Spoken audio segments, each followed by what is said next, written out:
By integrating new technology and advanced materials into its fundamental design, Betta SE has significantly increased its durability and reliability. First of all, this product is solar-powered, which means it doesn't need any batteries or cords. It just floats on the surface of the water and uses the sun's energy to power itself. It automatically and continually skeins the water, removing debris such as leaves, dust, pollen, hair, and insects.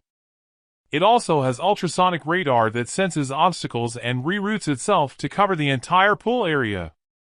Secondly, this product is equipped with re-engineered twin Salt Chlorine Tolerant (SCT) motors that drive the propellers directly. This makes it more reliable, responsive, and energy efficient than other pool skimmers. It also works well in both freshwater and saltwater pools, so you don't have to worry about compatibility issues. Some of the tips that customers have shared for using this product are: make sure you charge it fully before using it for the first time. It takes about 8 hours to charge. Clean the debris basket regularly to prevent clogging and ensure optimal performance. Keep an eye on it when it's working to make sure it doesn't get stuck on anything.